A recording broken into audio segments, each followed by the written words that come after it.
Hello students, how are you all. कैसे चल रही है पढ़ाई? सब बढ़िया। तो चलिए आज हम लोग हमारे डे 6 में एक और बहुत ही ज़्यादा इम्पॉर्टेंट टॉपिक जो है वो डिस्कस करेंगे। लेकिन उसे स्टार्ट करने से पहले मैं आपको बता दूं कि डे 1 से डे 5 तक हम लोग क्या कर चुके हैं। डे 1 से डे 4 में हम लोगों ने कवर किया था हमारा first chapter chemical reactions and equations, जिसमें हमने सभी type of chemical reactions discuss कर लिए हैं। करोजन को डिस्कस किया, रेंसिडिटी को डिस्कस किया। यही नहीं, टॉपिक वाइज क्वेश्चन किस तरह से आते हैं, एग्जाम्स में क्या क्या क्वेश्चन आ सकते हैं, वो सभी चीज़ें भी जो है हम लोग ऑलरेडी डिस्कस कर चुके हैं। आज है हम लोगों का डे 6।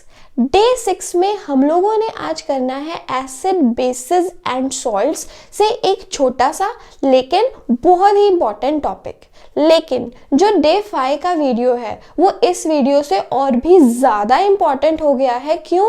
क्योंकि उसमें हमने जितने भी एसिड्स हैं, जितने भी बेसिस हैं, उनके जो भी केमिकल प्रॉपर्टीज़ हैं, जो प्रीवियस ईयर के क्वेश्चंस हैं, वो सभी हम लोगों ने डिस्कस किए हैं। Yes, you heard it right. जितने भी केमिकल प्रॉपर्टीज़ हैं, रिएक्शंस हैं, वो सभी हमने एक वीडियो में समझ लिए। मतलब आपको सिर्फ 30 से 40 मिनट डिवोट करने हैं और वो वीडियो देखने के बाद बिना डिस्ट्रैक्शन के आपको बस क्या करना है, अपना कॉपी लेना है, पेन लेना है, अपने स्टडी टेबल पे बैठ जाना है। आपको ये नहीं सोचना कि फ़ोन आपके हाथ में है, आप फ़ोन से पढ़ रहे हो, आप ऑनलाइन पढ़ रहे हो। नहीं, अपने एयरफोन्स लगाइए, एयरपॉड्स लगाइए एंड फील लाइक कि आप अपने ओरिजिनल क्लासरूम में हैं। I am your live teacher.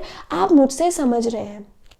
जहाँ पे आपको कोई डाउट आता है आप कमेंट सेक्शन में पूछ सकते हैं। आप कमेंट कर सकते हैं कि मैम यहाँ से ये चीज़ हमें समझ नहीं आई है, आप हमें बता दीजिए प्लीज़। तो मैं आपको वहाँ से उसका रिप्लाई करके आपको बता दूँगी कि बच्चा ये चीज़ ऐसे ऐसे है। लेकिन उसके लिए आपको क्या होगा, सबसे पहले तो ध्यान से पढ़ना होगा। तो जितनी भी डिस्ट्रैक्शंस हैं सभी छोड़कर बस अपना कॉपी लीजिए, पेन लीजिए, अपने स्टडी टेबल पे बैठ जाइए और बस पढ़ना शुरू कीजिए। आज डे 6 में हम लोग कवर करने वाले हैं what do all acids and all basis have in common. कि जितने भी एसिड्स हैं, बेसिस हैं, इनके पास ऐसी कौन सी चीज़ है जो कॉमन है। हम लोग डिफरेंसेस तो बहुत पढ़ते हैं कि एसिड्स और बेसिस में डिफरेंसेस क्या हैं, लेकिन जो आज का टॉपिक है उसमें हमें इनकी सिमिलैरिटी पढ़नी है। So basically we are going to study the similarities of acids and bases. Acids और बेसिस के सिमिलैरिटीज क्या है, हम लोगों को ये चीज़ पढ़नी है। तो सबसे पहले आप देखिए, जो एसिड्स हैं और बेसिस हैं। एसिड्स का एग्जाम्पल HCl। HCl हमें क्या देखा, it will give us H positive and Cl negative. और ये चीज़ हम लोग कैसे बता रहे हैं, this is as per Arrhenius theory. Arrhenius theory के अकॉर्डिंग एसिड्स वो सब्सटेंस होते हैं जो H पॉजिटिव आयन रिलीज करते हैं, और बेसिस फॉर एग्जाम्पल NaOH, ये हमें क्या देगा, Na positive and OH negative ions. तो अगर हम लोग ध्यान से देखें, जब एसिड्स ने डिसोशिएट किया, इनके केस में क्या हुआ, एक केटॉयन बना, एक एनॉयन बना। जब ही बेसिस भी डिसोशिएट करते हैं अपने एक्वस सॉल्यूशन में, ये हमेशा हम लोग बात रखेंगे अपने एक्वस सॉल्यूशन में। एक्वस सॉल्यूशन क्या होता है, ऐसा सॉल्यूशन जो पानी में तैयार किया जाता है। तो एसिड्स अपने एक्वस सॉल्यूशन में आयंस देते हैं, जो बेसिस हैं ये भी अपने एक्वस सॉल्यूशन में आयंस प्रोड्यूस करते हैं। एक केटॉयन रहता है, एक एनायन रहता है। सो यहाँ से क्या हो गया, that both acids and bases produce ions in their aqueous solution। जो एसिड्स हैं, बेसिस हैं, ये दोनों ही आयंस प्रोड्यूस करते हैं अपने एक्वस सॉल्यूशन में। अभी क्योंकि आयंस पैदा हो रहे हैं due to the production of ion, both acids and bases conduct electricity in their aqueous solution. So there is the similarity point that both acids and bases conduct electricity. This is the point. Both acids and bases conduct electricity in their aqueous solution. Now this is important. And why do they conduct electricity? Due to the production of ions, because both acids and bases produce ions in their aqueous solution. And ions means charged species. Ions means these charged species. Since charged species are being produced, this means that they are able to conduct electricity. When charged species move in a particular direction under a potential difference, then they are able to conduct electricity. This is the point here. और यहाँ से जो question है वो exam में किस तरह से आता है, activity based question, that you are given with a 3 sample. You are given with 3 samples A, B and C. You are given with 3 samples A, B and C.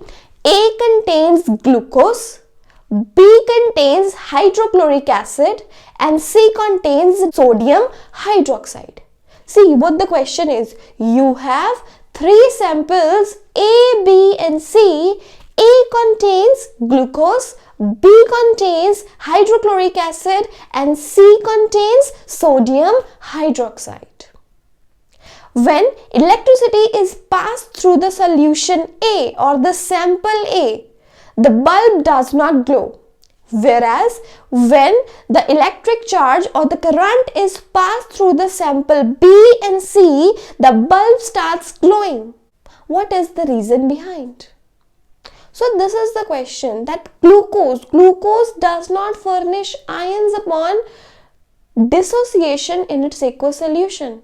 Since glucose is not producing ions in its aqueous solution, therefore it is unable to conduct electricity and the bulb does not glow.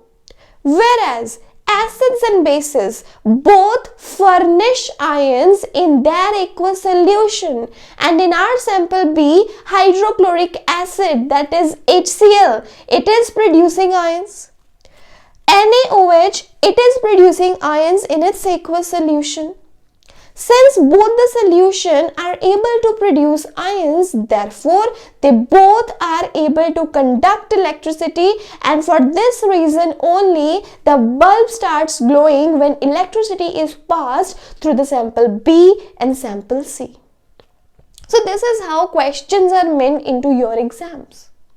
So the point is quite clear for now, that acids and bases both conduct electricity due to the production of ions. So this is the similarity number 1. This is the similarity number 1. Now moving on to the next.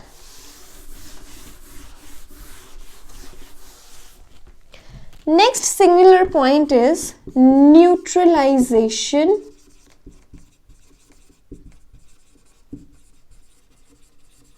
reaction. Neutralization reaction is the another similarity between an acid and a base. You all have studied in your chapter 1 as well. While studying double displacement reaction, precipitation reaction and the neutralization reaction. That neutralization reaction, which is a type of double displacement reaction, is a similarity between an acid and a base. So what is this neutralization reaction? In neutralization reaction, acid reacts with a base.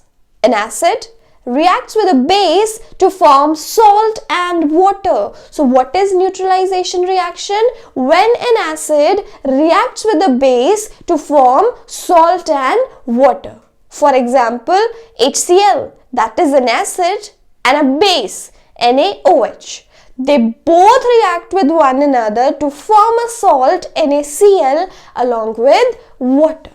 So what is the case here? An acid is reacting with a base. An acid is reacting with a base to produce salt and water.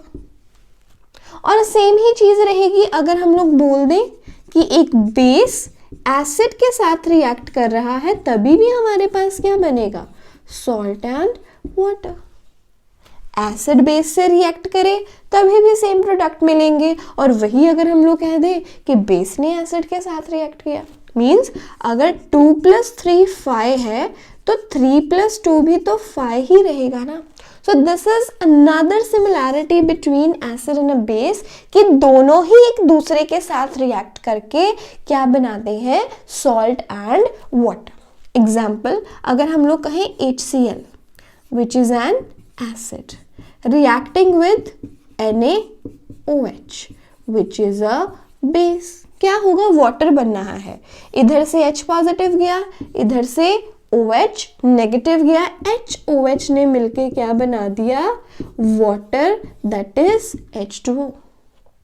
बचा क्या आपके पास, इधर से Na positive और इधर से Cl negative, तो इन्होंने मिलके क्या बना दिया, NaCl which is sodium chloride or common salt, the salt we use at homes in our kitchens, वो वाला salt NaCl जो है वो बन गया। So this is another point of similarity between an acid and a base। तो ये था हम लोगों का आज का वीडियो जिसमें हम लोगों ने सीखा कि जितने भी एसिड्स हैं, बेसिस हैं, एक दूसरे के साथ किस तरह से सिमिलर है।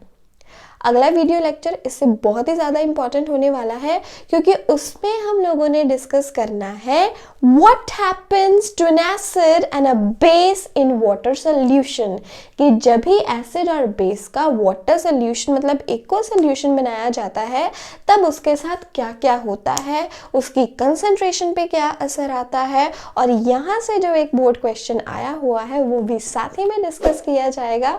तो ज़रूर हमारे साथ बने रहिए और हमें मिलिएगा हमारे अगले वीडियो लेक्चर में।